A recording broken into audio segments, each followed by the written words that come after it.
Un caos. Universidad Nacional del Chaco Austral, Medicina 2014. El sistema nervioso central aparece al comienzo de la tercera semana como placa neural en la región medio dorsal. Sus extremos se elevan para formar los pliegues neurales.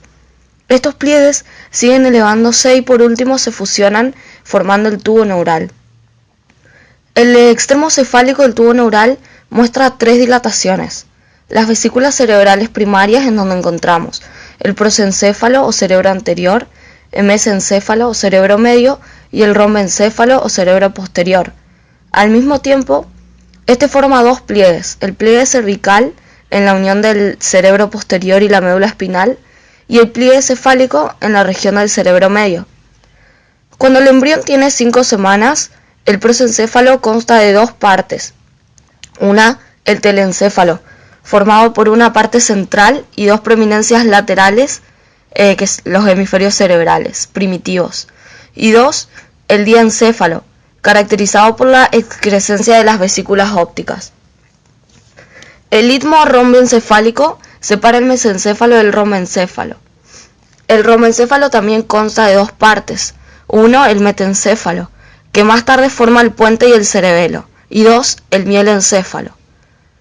El rombencéfalo es el cuarto ventrículo, el diencéfalo es el tercer ventrículo y los hemisferios cerebrales son los ventrículos laterales. Médula espinal. Capa neuroepitelial, capa del manto y capa marginal. La pared del tubo neural consta de células neuroepiteliales. Estas forman un grueso epitelio pseudoestratificado y se dividen rápidamente. En conjunto constituyen la capa neuroepitelial o neuroepitelio. Cuando el tubo neural se cierra, las células neuroepiteliales empiezan a originar otro tipo de células. Se trata de las células nerviosas primitivas o neuroblastos. Forman la capa del manto, que más tarde forma la sustancia gris de la médula espinal. La capa más externa de la médula, que es la capa marginal, contiene fibras nerviosas que emergen de los neuroblastos de la capa del manto. Como resultado de la mielinización de las fibras nerviosas, esta capa adopta una coloración blanquecina, que recibe el nombre de sustancia blanca de la médula espinal. Placa basal, placa alar, placa del techo y placa del suelo. Como resultado de la adición continua de neuroblastos a la capa del manto, en cada lado del tubo neural se observa un engrosamiento ventral y uno dorsal. Los engrosamientos ventrales, que son las placas basales, contienen células de las astas motoras, que forman las áreas motoras de la médula espinal. Los engrosamientos dorsales, que son las placas alares, forman las áreas sensitivas. El surco limitante marca el límite entre las dos. Las partes ventral y dorsal de la línea media del tubo neural, conocidas como placa del techo y placa del suelo, no contienen neuroblastos. Además del asta motora ventral y el asta sensitiva dorsal, un grupo de células nerviosas se acumula entre las dos áreas y forma el asta intermedia, que contiene células nerviosas de la parte simpática del sistema nervioso vegetativo. Diferenciación histológica. Células nerviosas.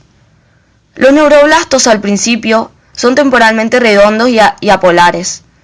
Con la posterior diferenciación, las nuevas prolongaciones citoplasmáticas aparecen en los lados opuestos del cuerpo celular, formando un neuroblasto bipolar.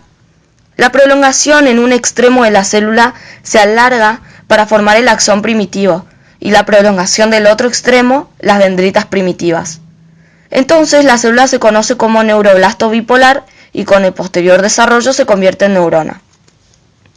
Células gliales. Los glioblastos están formados por células epiteliales, una vez que ha cesado la producción de neuroblastos. Migran a la capa del manto y a la capa marginal. En la capa del manto se diferencian en astrocitos protoplasmáticos y en astrocitos fibrilares. Otro tipo de célula de sostén que procede de los glioblastos es la célula de oligodendroglia, que se halla en la capa marginal. Forma vainas de mielina alrededor de los axones. Un tercer tipo de célula de sostén son las células de microglia con función fagocítica. Células de la cresta neural. Durante la elevación de la placa neural, aparece un grupo de células a lo largo de cada borde de los pliegues neurales. Estas células de la cresta neural migran y originan los ganglios sensitivos de los nervios raquídeos. Los neuroblastos de los ganglios sensitivos forman dos prolongaciones. Las prolongaciones centrales se conocen como la raíz sensitiva dorsal del nervio raquídeo. Las prolongaciones periféricas forman el tronco del nervio raquídeo. Nervios raquídeos. Las fibras motoras aparecen en la cuarta semana, originándose desde las células nerviosas en las placas basales. Estas fibras se agrupan en haces conocidos como raíces de los nervios ventrales. Las raíces de los nervios dorsales son conjuntos de fibras que se originan a partir de las células en los ganglios de la raíz dorsal. Las prolongaciones centrales de estos ganglios forman haces que se introducen en la médula. Las prolongaciones distales forman un nervio raquídeo. Los nervios raquídeos se dividen en ramas primaria dorsal y ventral. Cambios posicionales de la médula espinal. Durante el tercer mes de desarrollo, la médula se extiende en toda la longitud del embrión. Con el aumento de la edad, la columna se alarga más rápidamente que el tubo neural y el extremo terminal de la médula se desvía a un nivel superior. En el adulto, la médula espinal termina a nivel de la lumbar 2 o lumbar 3. Las fibras nerviosas que hay por debajo del extremo terminal de la médula constituyen en conjunto la cola de caballo. Encéfalo. Se divide en tallo encefálico, que consta del mielencéfalo, el metencéfalo y el mesencéfalo, y en centros superiores, que sería el cerebro y los hemisferios cerebrales. El tallo encefálico es una continuación directa de la médula. El romboencéfalo, cerebro posterior. El romboencéfalo consta del mielencéfalo y el metencéfalo. Mielencéfalo. Es una vesícula cerebral que origina el bulbo raquídeo. La placa basal contiene núcleos motores. Estos se dividen en tres grupos. 1. Eferente somático. 2. Eferente visceral especial. Y 3. Eferente visceral general. Metencéfalo. Se caracteriza por la presencia de placas basales y alar. Dos componentes nuevos forman: 1. El cerebelo, que es un centro de coordinación de la posición y el movimiento. Y 2. El puente. Son vías para las fibras nerviosas entre la médula y la corteza cerebral y cerebelosa. Cerebelo. Las placas alares forman los labios rómbicos. Se acercan entre sí en la línea media, se comprimen cefalocaudalmente y forman la placa cerebelosa. En un inicio, esta placa consta de la capa neuroepitelial, la capa del manto y la capa marginal. A medida que avanza el desarrollo, las células formadas por el neuroepitelio migran para formar la capa granular externa. Mesencéfalo, cerebro medio. Cada placa basal contiene dos grupos de núcleos motores, 1 eferente somático y 2 eferente visceral general. Las placas alares del mesencéfalo aparecen como dos elevaciones longitudinales. Con el desarrollo, un surco transverso divide cada elevación en un colículo anterior y posterior. Los posterior actúan como conexión sináptica para reflejos auditivos y el colículo anterior para los impulsos visuales. Prosencéfalo, cerebro anterior. Consta del telencéfalo, que forma los hemisferios cerebrales, y el diencéfalo, que forma la copa y el tallo óptico, la hipófisis, el hipotálamo y la epífisis. Diencéfalo, placa del techo y epífisis. El diencéfalo se forma a partir de la parte media del prosencéfalo. Consta de una placa del techo y dos placas alares. La parte más caudal de la placa del techo se convierte en el cuerpo pineal o epífisis. Placa alar, tálamo e hipotálamo. El surco hipotalámico divide la placa en una región ventral y una dorsal, el tálamo y el hipotálamo respectivamente. El tálamo se proyecta gradualmente hacia la luz del diencéfalo. Esta expansión es tan grande que las regiones talámicas de los lados derecho e izquierdo se fusionan en la línea media formando la masa intermedia o conexión intertalámica. Hipófisis, glándula pituitaria. Se desarrolla a partir de dos partes. 1. Una preeminencia ectodérmica del ectomodeo y 2. El infundíbulo. Cuando el embrión tiene aproximadamente 3 semanas, la bolsa de Rathke aparece como una evaginación de la cavidad bucal y crece hacia el infundíbulo. Durante el desarrollo, las células de la pared anterior de la bolsa forman la adenohipófisis, el infundíbulo origina el tallo y la neurohipófisis. Telencéfalo. Consta de dos prominencias laterales, que son los hemisferios cerebrales, y una parte media, que es la lámina terminal. Las cavidades del diencéfalo, las cavidades de los hemisferios, los ventrículos laterales, comunican con la luz del diencéfalo a través de los agujeros interventriculares de Monro. Hemisferios cerebrales. Se originan al comienzo de la quinta semana como evaginaciones bilaterales de la pared lateral del prosencéfalo. La pared del hemisferio consta de una sola capa de células que forma el plexo coroideo. Este protruye hacia el ventrículo lateral a lo largo de la hendidura coroidea y justo por encima de esta hendidura forma el hipocampo. El crecimiento continuo de los hemisferios resulta en la formación de los lóbulos frontal, temporal y occipital. Desarrollo de la corteza.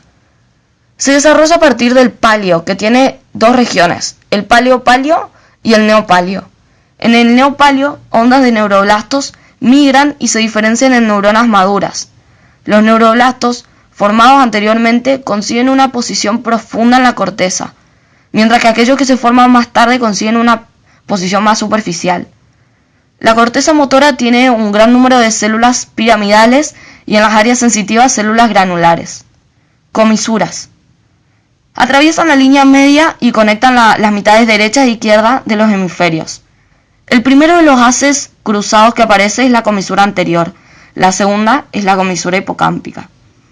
La comisura más importante es el cuerpo calloso, que aparece hacia la 10ª semana y conecta las áreas no olfativas de la corteza cerebral derecha e izquierda.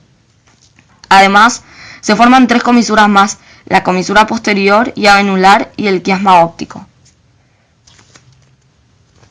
Líquido cefalorraquídeo. Es secretado por los plexos coroideos en los ventrículos cerebrales. Circula por estos y sale de los ventrículos laterales. Algo del líquido entra en el conducto raquídeo y otra parte sale del cuarto ventrículo para ingresar en el espacio subaracnoideo que rodea el sistema nervioso central. El sistema nervioso central flota en el líquido cefalorraquídeo y de este modo el líquido amortigua al encéfalo y le da sustentación para que su peso no comprima los pares craneales contra el interior del cráneo. Pares craneales. Hacia la 4ª semana se observan los núcleos de los 12 pares craneales. Todos los nervios, excepto el olfativo y el óptico, emergen del tronco encefálico, y de estos solo el oculomotor emerge de fuera de la región del rombencéfalo. En el rombencéfalo hay 8 segmentos diferentes, los rombómeros. Estos originan los núcleos motores de los pares 4, 5, 6, 7, 9, 10, 11 y 12. Los pares craneales son el olfatorio, óptico, oculomotor, troclear, trigémino, abdunce, facial, vestíbulo coclear, glosofaringio, vago, accesorio y por último el hipogloso.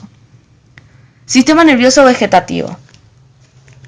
Consta de 2 componentes simpáticos y parasimpáticos. Se trata de un sistema de 2 neuronas con fibras preganglionares y ganglionares. Las neuronas preganglionares para el sistema simpático se encuentran en las astas intermedias de la médula. Las neuronas postganglionares se sitúan en los troncos simpáticos y ganglios colaterales preaórticos a lo largo de la aorta. Las neuronas preganglionares parasimpáticas tienen sus núcleos en el tallo encefálico y en la región sacra de la médula. Los núcleos postganglionares residen en ganglios que se encuentran cerca de los órganos que inervan.